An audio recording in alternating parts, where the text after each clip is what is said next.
Hello, me, Smeeko, Sam Possible. I'm me, guys. My name is Taffer16. Welcome back to another reaction video, and welcome to my last piece of Father Ted reaction content on this channel. Of course, we finished the series last month, did all 25 episodes. For those of you wondering, by the way, if you're still sitting here wondering, wait, why is there 24 videos of 25 episodes?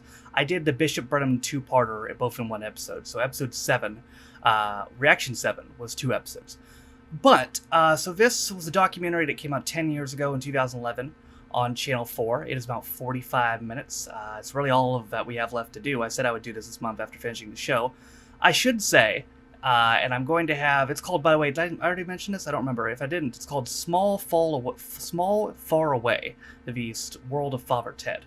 I should mention, I'm going to have this conversation twice this month, because this month I'm also doing a certain IT Crowd episode that I think many of you can guess what the episode is. So obviously Glenn Linehan is in the documentary heavily.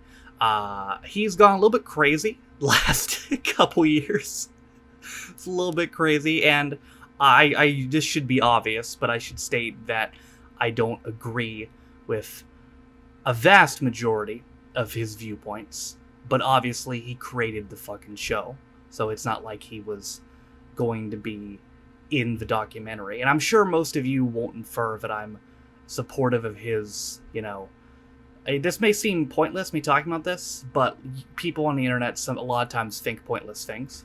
So you gotta be prepared for the crazies, especially on this website. So I just thought I'd get that out of the way at the beginning, that obviously I don't support his viewpoints, but he made the show, so obviously he's gonna be in the documentary. But yeah, again, it's about 45 minutes. Let's go ahead and watch it. Alrighty, let's do it. It captured a kind of Irishness. There they are. Irish humour. It's more than that, but a kind of specific Irish humour that you'd rarely see on screen. It was sweet and funny and ridiculous. Just a bad dream, Your Grace. I'm Graham, by the way. We wrote it. Did you ever see Father Ted? Did you ever see that programme? Great. Raping Dougal 25 times. The impact of it doesn't seem to have sort of faded in Hey, any way. holy shit. You bastards. He's got long hair now. On the head of the hammer.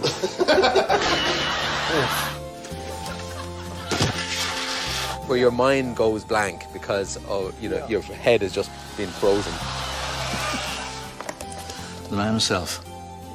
Wonderful. It was always good. It ended good. We stopped it before people got sick of it. You know, you can't really ask for anything better, you know? It's very accurate. I think it definitely ended at the right time.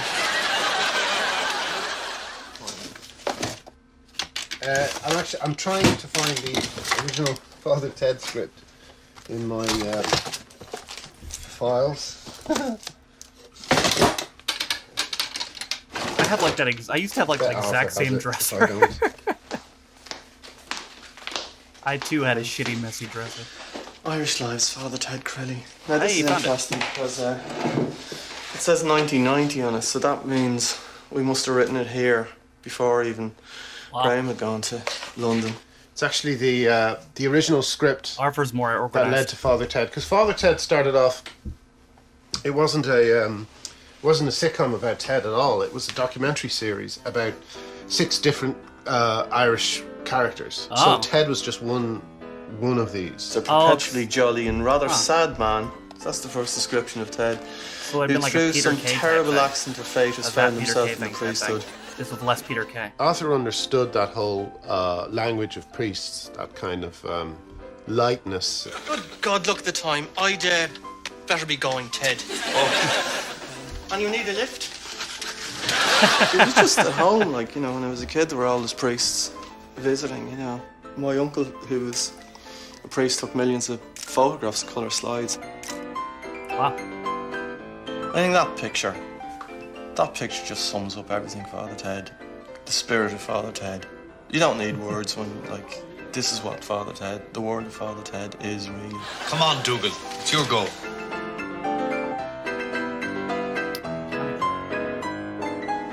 Pearls before swine. Well, it's great to come back. I'm kind of nostalgic by nature, so I like going back to places I haven't been for a while. We'll be visiting the old haunts, the old house. I'm kind of curious, but but I'm not really a sentimentalist about things. I expect You to live in the now. In the I moment. expect to remain unmoved. In a cold-hearted, cynical way.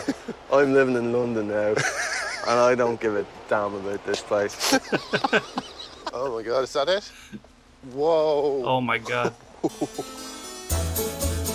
That's a boxy car.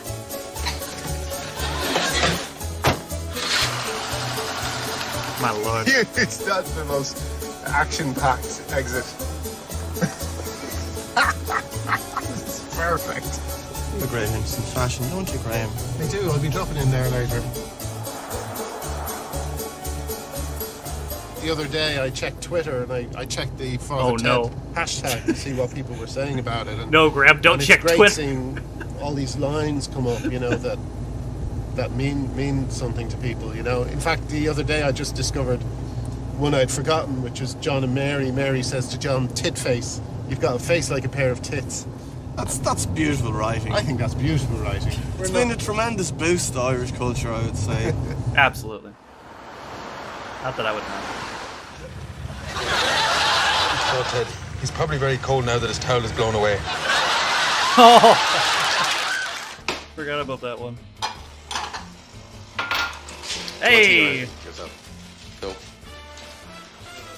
that one of those coffees? With milk, latte, pipe, style? Yeah. You know, people will say to you, "Oh, you look like Dougal," and He does. yeah. He still looks the same. I mean, it's very hard to avoid.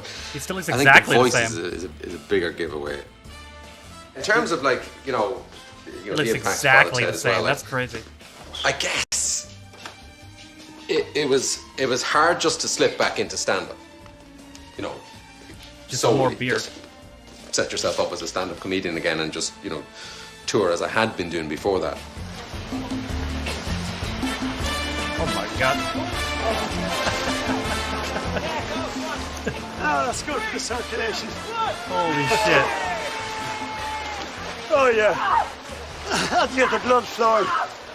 Recommend that for anybody. Man, he still looked exactly the same Father too. Jack's teeth. These are the actual Father Jack teeth, of course.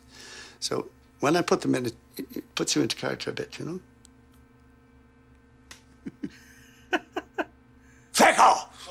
Here we go then from the top. With the window just Oh, yeah, a bit. Because you just fired to go, oh, smell the countryside. The moment's passed. Stand by, Eddie, here we go. Oh. It's a shame Pauline's not here. I'm sure she would have plenty of insights and observations about our time together. But I kind of understand the reasons why she isn't. I think that's fair enough. I mean, she's closely identified with the Mrs. Doyle character, and as an actress, she wants to get away from that.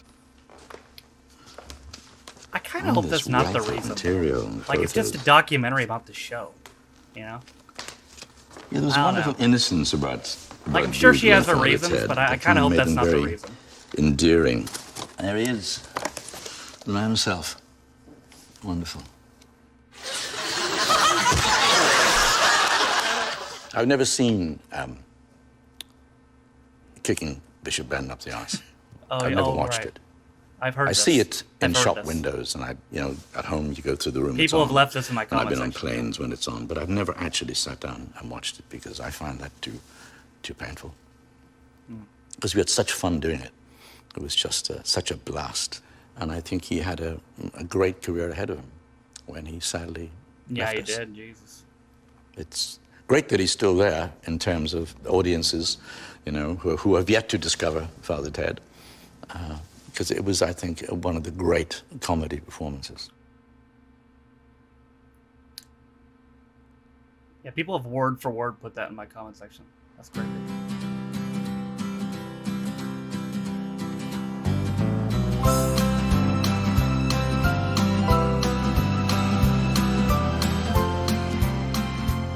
Well, we'd come here usually in kind of November, and we do the stuff outside the house. We'd be here. I mean, one series was 10 episodes, one series was 6, one was 8. So, 2 weeks to 3 weeks we'd be here.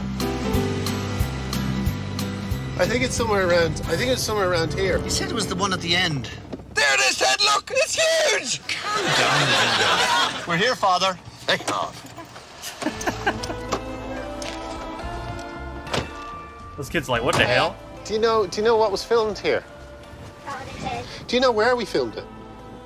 You filmed it a bit back there where the bench is. There. Really? Yeah. Father Ted, we watched it many a day. What, you like, thanks for the directions. We did, yes. Did you? Yes. Good Lord. We have a mobile home on the side, so. Oh, I see. We remember the old one, the small little one The that old they one had was here, the here. one that they rocked from side to side.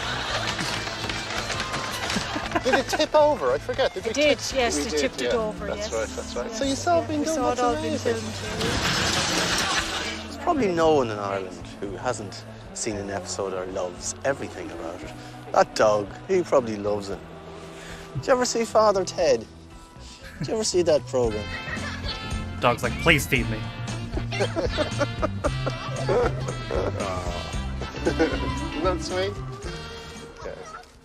I've 2 boxes in the attic full of these tapes, you know, and most of them are quad splits. You know, that's a 4-way split for the studio. I've also got, you know, from the locations, I've got the location rushes for all this, you know, VHS tapes. And I haven't had this stuff out in years.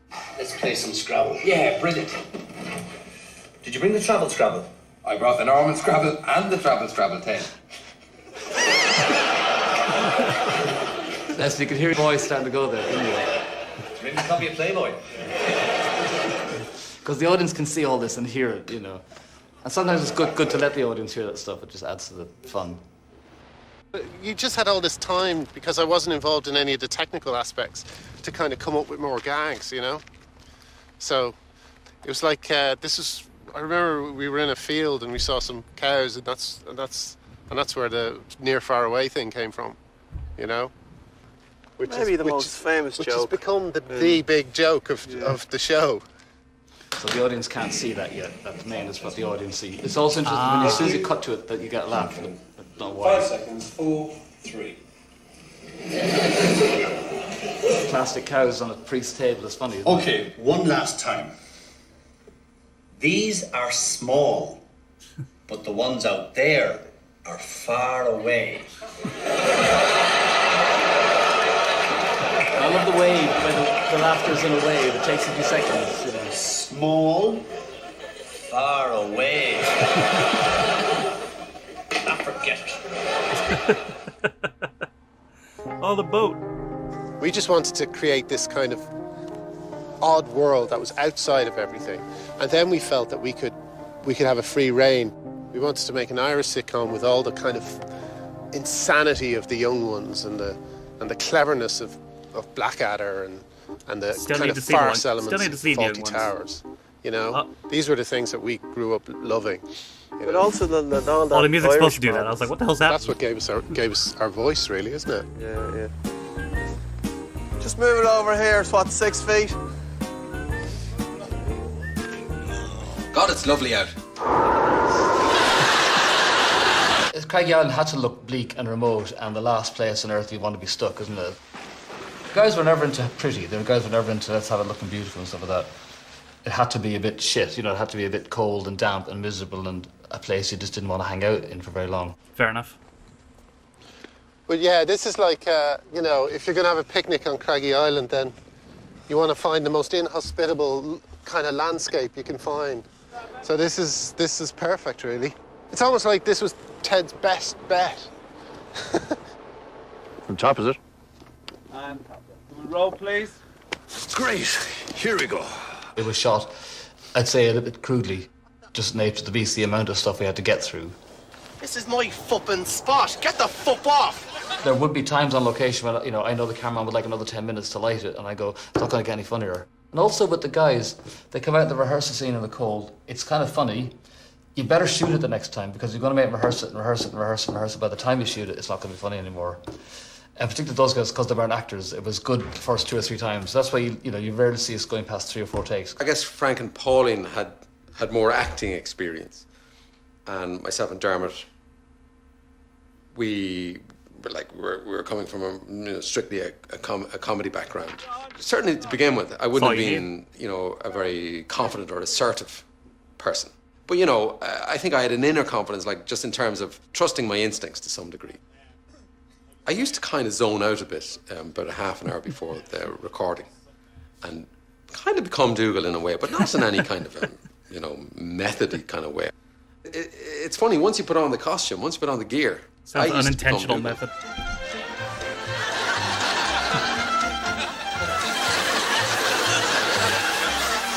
I suppose the surprise from someone from the outside looking in would be that actually Frank was an actor, so he had the Irish Times crossword and, all those actor-y type things. I used to look at myself in the mirror and say, geez, who's that, He had the pus coming out of his ears and one milky eye and stuff in his nose and odd lesions and things going on. You didn't want to get beside Frank Kelly at breakfast after he'd been made up. Oh, Larry Duff! Because bits of these flakes would start to sort of drop off. And if they landed on your toast... Jack is basically the kind of really evil, unpleasant side of the church, the side that all our dads would have stories about being beaten up by someone like Jack, That was our little tribute to that kind of scumbag. Mrs. Doyle, you left the cooker on. All right, Father, I'll be there in a second. I met this lady once who was talking about Ted, and she said, there's not much for women in it, is there? I thought, well, yeah, there is. It's Mrs. Doyle. She's one of the best female characters in comedy. Hello, fathers. Hello, Mrs. Doyle. Too often in comedies, you see female characters, and their only comic characteristic is that they're commenting on how silly the men are being.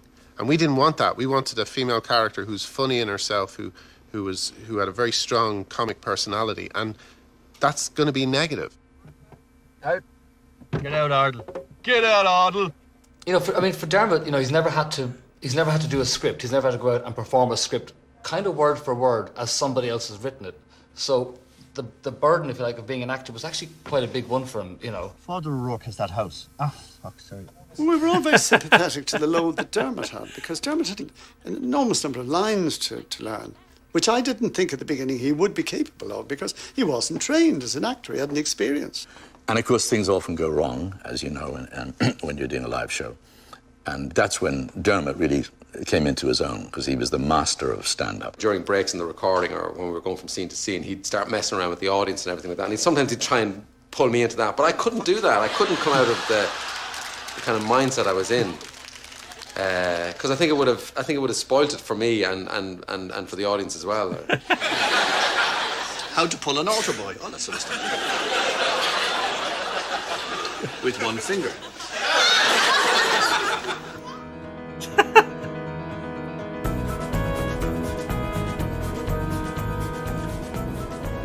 I did have a bit of a comedy crush on you, though.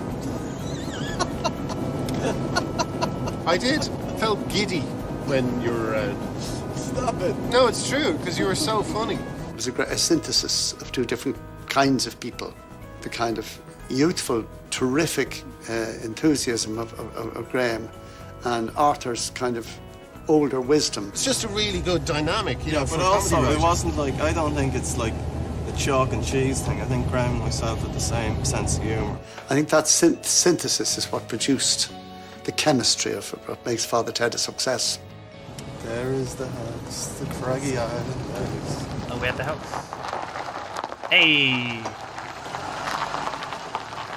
I feel oddly excited. Exactly it's the great same. to see it again. Yeah. What's inside, I wonder? Hello, house. It's bigger than I remember.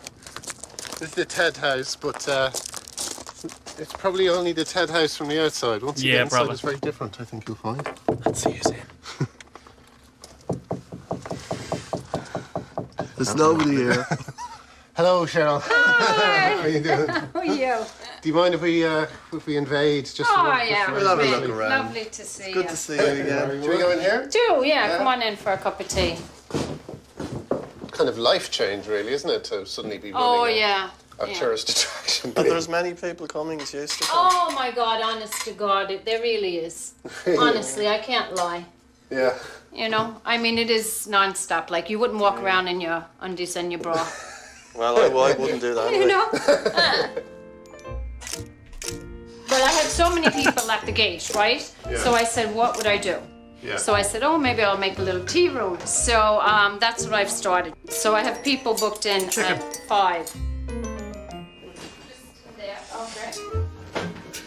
Hello there. Hi, Hello. David. Hi. Hello. Who are we? Hiya. Hello. Are you drivers of Father Ted, yeah, Oh, yeah, very yeah. good. Super. We live here all the time. We've never left. Why did you want to see the house? The kids just, you know, they've seen on telly, I suppose it's the I same don't as... watch it. I don't get it. Good for you. Good for you. You're not supposed to get it. I just ignored it. You know? What did you say? There she is now. There she is now. Come on, let's just I'm walk gonna over ask here. her why she doesn't like Let's just walk over I'm here. gonna ask her why she doesn't like what kind of program she likes. Yeah. You're here just to see the house? Yeah. Right, right. Where are you all from? Australia, really? Wow. Wow. The production company definitely didn't fly you over especially. No, Just to this fool is a us. flake, absolute flake. Just to make us look good. See that little girl? She doesn't like the show. She rails against it. Yeah, we're trying to figure out what to do. Revenge. Imagine that's the rest of this documentary, just them getting revenge on a small child. It was filmed in 94, I think, the series I did. But it wasn't probably till 98, 99 when people sort of started recognising me, kind of, Father Stone, you know. Ardle's famed thing, isn't it? He worships your father. Really? He did this one for you. The one I was allegedly did of myself and Father Ted. Encapsulating my obsession with him, I think. It's very hard to know what to expect about an audition, but I mean, I could see from the script that it suited me perfectly because I mean, I said I'm not a sort of a versatile actor. I'm having a bath. It's just that I wanted to go to the toilet. Oh, right. Well, go ahead. Well, I thought at first I had to take my underpants off as well, so I was a bit uneasy about that. But because I didn't know about sort of how shooting cameras, how they could sort of fake it that you didn't actually take your underpants off as well. I remember the producer Jeffrey Perkins saying he thought it was going to be huge. And the winners are Jeffrey Perkins. He's right. Declan Lowney. Graham Linehan. And Arthur Matthews. For Father Ted. Oh my God, those mics. First you see Jeffrey Perkins there, the producer of the show. The two writers are Graham Mike Linehan speaks and so Arthur hard. Matthews. And the director is... Yeet. Can't talk about Father Ted without talking about Jeffrey. He's the one who found this house. I always think Jeffrey's the heart of the show. Yeah. You know, if there's a kind of warmth and a kind of compassion and a sweetness to the show, then Jeffrey's the man responsible. I don't think Ted would have happened without Jeffrey because I don't think the guys would have got the crack at it. It was a mock documentary they'd written as a one-off, and there was no, that wasn't going to be commissioned by anybody. And Jeffrey felt sitcom was the way to go with this. Let's dramatise it. So as far as I know, that was the thrust of Jeffrey's approach to it. He just gave me such confidence, to try things and to do stuff during the rehearsal and on the nights, on the recording nights. He'd just have a little word in your ear, or he'd kind of overrule the director sometimes, and he'd just kind of go, no, just let him do what he's doing, So, and like for me, who didn't know what I was doing, frankly, this was great. This was such a boost to the confidence that someone of his stature took such an interest and made such an investment in me. But he also, recognised in Graham and Arthur that there was something very valuable and precious there, and he protected that. Gave them their head as much as they needed to, and then reined him in when he felt he had to. But I thought that was a perfect marriage. Yeah. Oh wow, year before I died. What's funny? God. What's funny is Father Dougal sitting with a nun and pausing for a very, very long time and then turning to her and saying, "So then you're a nun." Graham taught me that. That is funny. That's funny. It is funny. it's surreal. It's an extraordinary experience, really, to be back in the territory. I haven't been back in the country, this kind of countryside since, and it's very special. It's a very different kind of countryside, you know. I'm kind of hoping to see it for the first time because, like, when you're doing a show like Father Ted at the time, it's also intense. You leave very early in the morning and you get home very late at night. You're working quite hard while you're there. It's true. So I actually don't remember the landscape at all. I'd say it's probably a Georgian design. Oh, there it is now. There you go. There you go. Now, you do expect a statue there in the gateway. You do, don't you? You do expect to see Dermot getting into the car. Yeah, yeah. We'll get out. Have a look anyway.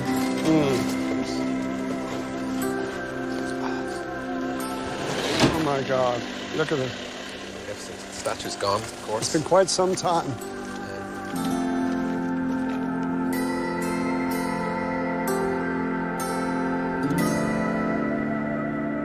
It just seems very barren without loads of priests swarming around a hot water dispenser. It does. Doesn't it? Yeah. I have the happiest memories of scenes out there near the wall taking place, of people chasing each other and beating each other and running around the side of the house. I remember kicking the ball around with Father Demo. That's right, around the side That's of the one of the house. highlights of my life. It's one of your best sporting achievements, I really. think so, yeah. Après-vous.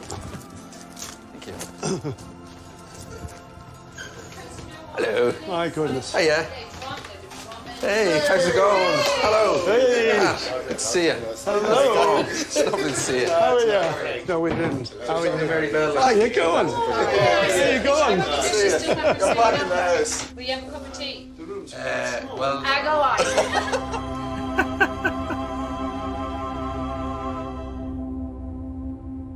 Take a bun then. Lovely. Are these your own buns? There you are. Did either of you feel the roles were, you know, too associated with you? Did it become a bit of a pain at times? So, Well, the early hysteria was quite hard to take, yes, but it settled down then. People became more used to the show, and they weren't as invasive, you know. Yeah, you know, sometimes it can be a little bit irritating that people don't appreciate my genius in other areas, you know, and that they purely see you in terms of this, you know, character. Like, but, you know, ultimately, it's flattering. There are worse things that could happen in life. They're exactly true. Pauline used to say that she didn't know whether to be cheered up or annoyed when people recognised her as Mrs. Doyle, you know? So I guess she's still wrestling with that. I want to be associated with Dougal forever, so that's why I'm here. More ice? The cold baths were dreadful, but they paled into insignificance compared to being dragged along by the tractor. And of course, that was a minor inconvenience compared to the crazy golf with Father Stone. Oh, and, you know, that day, that was a near-death experience. What about when the sewage truck opened on top? Well, I was coming to that. No. That was horrendous. You were very that cross was so that horrendous. day. You and Dermot were very cross. Well, and Dermot particularly. Yeah, No, absolutely. That was so painful. It was like, you know, where your mind goes blank because your head is just being frozen by a jet of freezing cold. Oh, yeah. But I feel bad because we were being kind of smart arses there because Dermot had said the previous series, well, you do it to me next time, cover me in slurry. And we said, oh, yeah, brilliant idea. We went and we wrote it. And I felt bad about that. To someone's house once. You were marooned. Yeah, I had no choice. It was either, you know, death or I called at the door of the farmhouse and I said, please, can I have a bath? And they gave me a bath. It's a friend of Pat and Cheryl. And he said that they've kept the bar of soap. If you want to meet priests your own age, listen in on the latest gossip or simply have a bit of a laugh. Then call Priest Chatback and speak to priests you want to know. The anti-church thing that people say it has, that was never there for me, and I don't think it was ever there for the guys. But I knew when I read it that I identified with it, I got it, it struck a chord. You know, I remember priests coming who would come and visit sometimes on a Sunday and would sit in your parlour for 4 or 5 hours drinking tea. I mean, I would have to keep doing the tea thing over and over again. You know, it was in our psyche. We knew about that stuff. I just found it easy to inhabit him. I just liked him so much. I thought I really have to try and bring this man in all his horribleness to the public. You did an incredible job. I did have the experience of going to the Christian Brothers for my education, for want of a better word. And there I met some very strange people indeed. You address me by my proper title, you little bollocks! I just remember those voices and those faces and those the kind of sadistic, pitiless way they made fun of me. And the voice that eventually became Bishop Brennan, that's where it came from. A great, I guess, sense of getting my own back. Don't try my patience, Grilly! You kicked me up the ass! Try to deny it, and I will have you fed to the dogs! I always felt it, in some way, it put a human face in the church. It humanized these people. You know, monstrous as and all as some of them are, as, you know, Father Jack is an outrageous creation. But, like, it humanized them. Father Ted is so downtrodden. He's always so hard-pressed. I mean, you know, but he's a decent guy at the end of the day. He doesn't want to be bothered. He just wants to kind of... It's an easy life with a bit of kind of materialistic treats every now and then. Yeah. And he's just totally non-spiritual. It's as we were writing, we used to say, oh, poor Ted. Yeah, we used to say that all the time. We would be laughing and then we'd just pause and we'd go, poor Ted. Oh, bollocks. Dougal and Ted are kind of Dumb and Dumber, I think. You know, they're Laurel and Hardy. They're a classic double act. You can't really imagine one without the other, I don't think.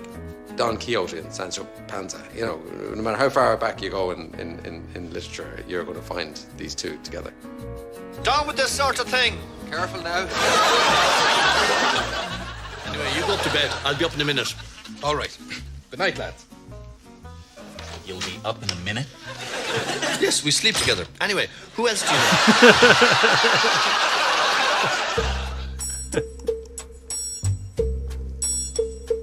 My name is Maurice O'Donoghue, and I played Father Dick Byrne. He was the evil side of Father Ted, slimy sort of side of him. Dick Byrne was there. One of his roles as a character was to bring out Ted's incredibly childish side. Yes, exactly. You know? I'm sure we'd do just as well as you would. No, you wouldn't. Yes, we would. No, you wouldn't. Yes, we would. No, you wouldn't. Yes, we would. No, you wouldn't. Yes, we would. No, you wouldn't. Yes, we would. No, you wouldn't. Yes, we would. Yes, we would. Yes, we would. No, you wouldn't times 1,000. Yes, Jinx, no comebacks.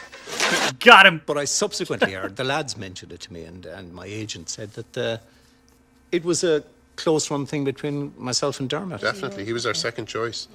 That's why Craggy Rugged Island existed, because they were our second choices for everybody. All I can say is, thank God Dermot got it, because he's quintessentially Father Ted.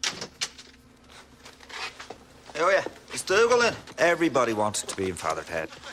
And there was a possibility of getting it, and like a real possibility. He's got the same haircut. As a comedian to get a part, because the characters that were written were sometimes suited to comedians. Yeah. Which one do you prefer, Oasis or Blur? Like, for example, the character of Father Damo, I played it over the top, to be honest. It's not like subtle acting or anything like that a proper actor would do. You'll be in a minute! I wonder, are there any Irish comics who weren't in Father Ted? How badly must they feel? Because you do feel in the end they gave everyone a go. But there was a touch of paranoia in the air about, did you get the call? Did you get the he call? still looks exactly the same. Holy shit. You know, and then, you know, wondering would you get an audition and then would you get the part? And He there was looks a bit of paranoia. exactly One the or two same. people were left out. Just with grayer hair. And I think are scarred as a result. I smell wee. Where's that from? It's this one here. This one smells a wee. Yeah. I could win an Oscar and people would still shout, oh my love, I've no willy. I love cake.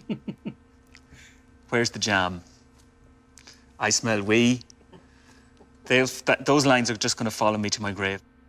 Yeah. You bastard! Slack!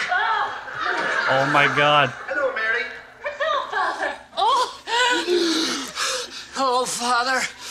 Hello, John. Mary was just washing my hair. She has such lovely soft hands. I remember that being quite challenging, actually, the fact that you're being absolutely spiteful and horrible and violent with each other, and then suddenly you had to pretend to be benign and loving. I found that technically just really, really hard. John and Mary was about the thing in Ireland that seemed to be very common, which was pretending everything's fine in front of a priest. When, you know, and pretending that marriage is just this wonderful, rosy thing. Keeping up appearances. I think that's everywhere, to be honest. They're a lovely couple, though, aren't they? John and Mary. They are all right.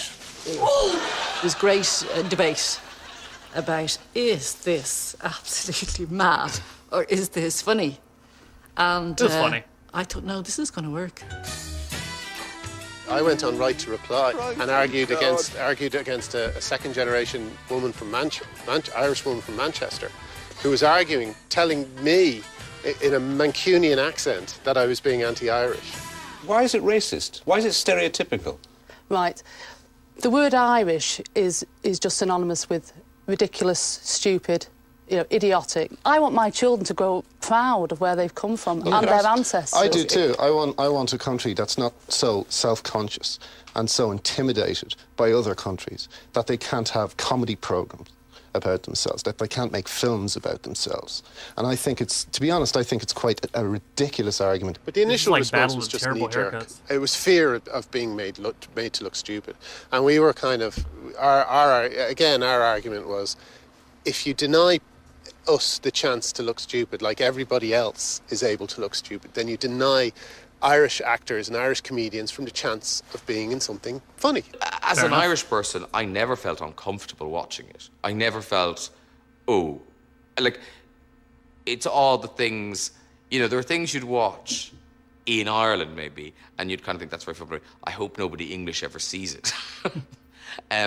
But Father Ted wasn't like that. You were quite happy to sit with English people and watch that, because it was sweet and funny and ridiculous, but not in a kind of cruel or malicious way. Sit down there and we'll have a bit of an old song. What can we sing? Will you sing one, Ted? No, I won't. Yeah, you will. You have a lovely voice. Very like Celine Dion.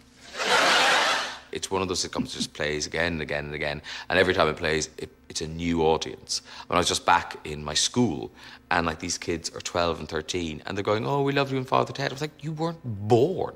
Like for them, it must be like watching an old black and white film. That old man was in Father Ted.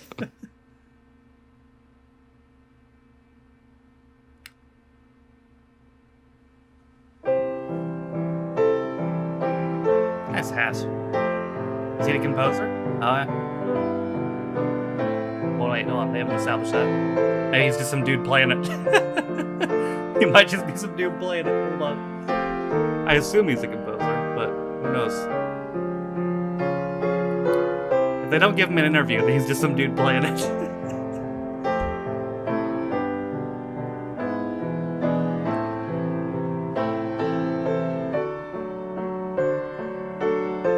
It's just now completely amalgamated into the whole feel of the show.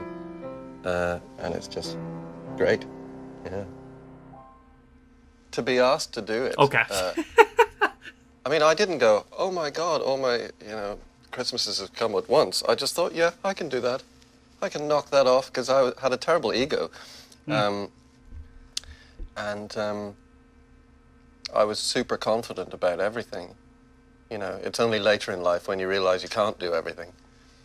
Good up admitting it. Some people never do. Lovely horse running through the fields. Oh my God. Where are you going with your fetlocks blowing in the wind? Dramatic. We want to stay away from the whole area of being in love with the horse. A platonic relationship with the horse. Oh man. Polish your hooves every single day and bring you to the horse dentist. My Lovely Horse was based on a video by the Eurovision entry for 1970 something. 75, I think. 75. That's what friends And it was the Swarbrick brothers. Ah, I see Maybe it. it was because there were two of them that it struck us as a good model for the My Lovely Horse video. We would have copied it shot for shot if we could have. I think they called them lifestyle videos. Yeah. And what I love about it is that the lifestyle depicted is actually not really that great. It's a mildly sexist undertone. We copied that completely. Another bit where he's teaching the girl how to play golf. It fits into Ted's fantasy of what, you know, he's always wanted to, you know, get into show business or go to Las Vegas. It was very important to us to get a shot of them in a swimming pool with totally dry hair. It's and hilarious. A couple of chicks. Couple of chicks, yeah. One of the things I'm absolutely shocked about is my total lack of interest at that age in incredible beauty. Well, yeah, but not just nature, but breathtaking nature. I was just so into the show and so interested. I just never looked around and saw how gorgeous it was, you know? Yeah, it's a pretty area. Still, it's crazy. Ah! Action. What the fuck? He's fucking dead. Much better views, you know. The location stuff on Ted was like a holiday before we really made the show, in a sense. You know, we'd have this. Although, no, that's not even true. It was a very, very hard slog doing all the location stuff. But we'd do that, and then we'd bring all the footage back to England, and the rest of it would be a 6 to 8 to 10 week stay in London studios shooting the show. Stop showing this man's ass.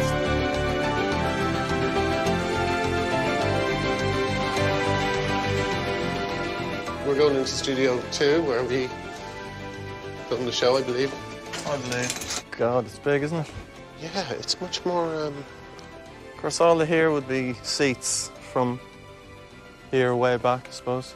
I mean, the thing about studio sitcoms is they're not easy to make. They're hard. They're really hard. They're done under incredible pressure. So there's no reason to do them. There's no good reason to do them except that I think they lead to, in the style of sitcoms we're doing, funnier sitcoms, you know?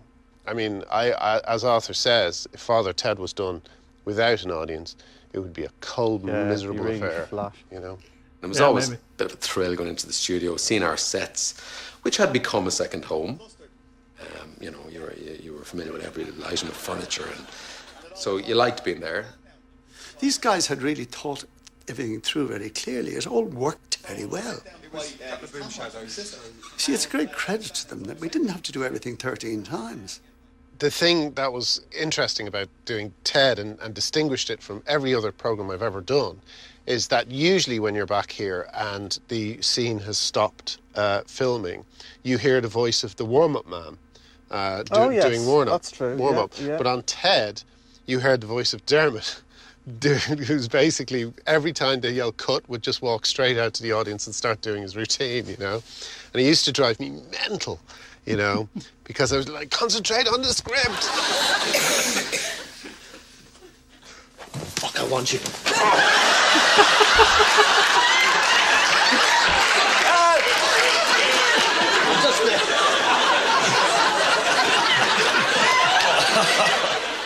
It very much had the atmosphere of a holiday camp. I mean, I think there was a giddiness about it that I haven't really witnessed since in anything I've done. And I think it was due to the fact that we were all Irish, we were all abroad. You know, it was very good-humoured. This is the stars dressing room. I wonder. You feeling nervous? No. No. No. Rushing from the court.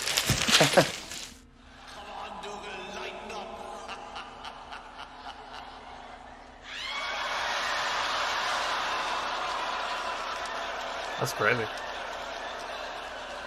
I think by the time Series 3 came around, I fully respected the writers' decision not to write anymore because they felt they had exhausted it. And I think we all felt that. We did think that's it, you know. We didn't think we could do it again.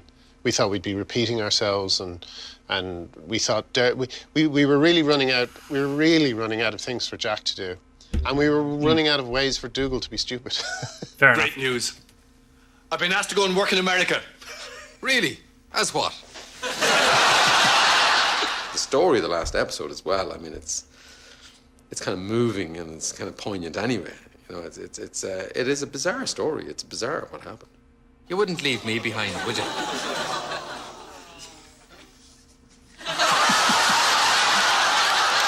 The end of the last bit of recording, symbolically Ardle and Frank and Dermot threw their colours into the audience, I think. You know, we kind of had a rap party, and it was all lovely. And then, I don't know, the next morning, got a call from Dermot's assistant John to say that, you know, he died of a heart attack the night before. Fuck. At a dinner party. It was kind of utterly shocking for about a minute, and then, you know, then you think back and you think, well, God, you know, he didn't look well. And, you know, my father, who was a medical doctor, amongst other things, had said to me at the recording that Dermot didn't look well, you know.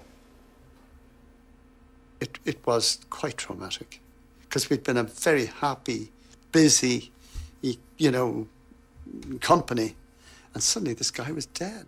The morning I heard Dermot died, I was very upset and I cried and stuff. But then we just stayed in shock for like, I don't know. I'm still in shock about it. Oh, yeah, Ted. You're here to stay with me and Mrs. Doyle and Father Jack forever and ever and ever and ever and ever and ever and ever and ever and ever and ever and ever and ever and ever and ever and ever. And take everything away.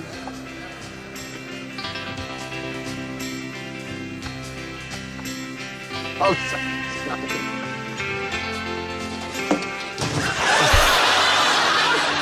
I go on, Father, and have a cup.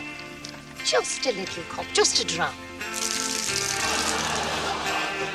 It's twice as big. Let's go. Could take a while, Dougal. Oh, Ted. Oh. Ring. Can we hold the ring? Thank you. Can we took the ring off our arses? You bastards. Look up, please. Hold your positions. Night, Dougal. Night, Ted.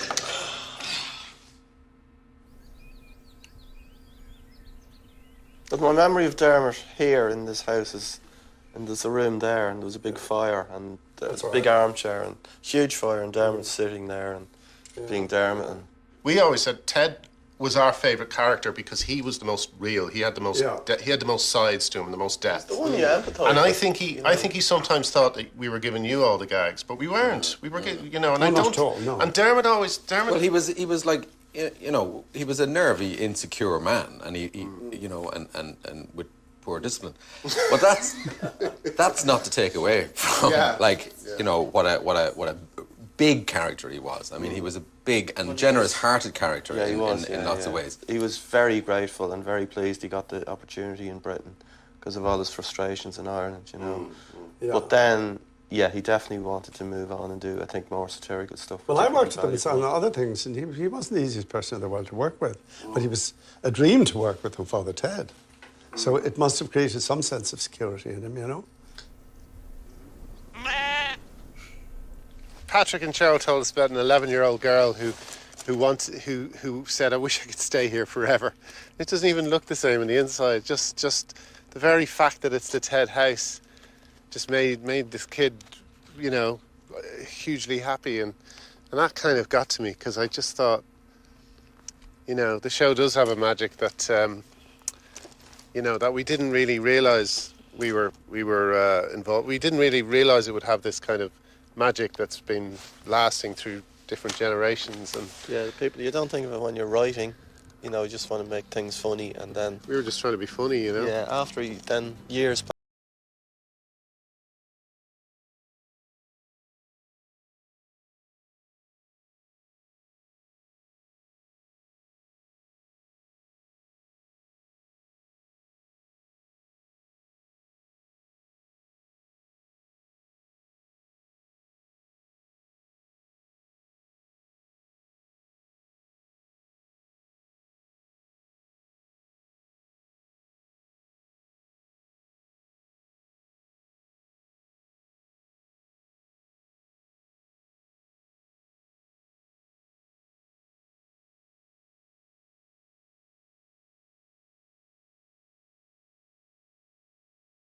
a tremendous documentary. The scene, especially when Ardo and Frank Kelly, rest in peace, Frank Kelly, by the way, were walking towards the house for the first time, was probably my favorite part. That was an incredibly powerful scene.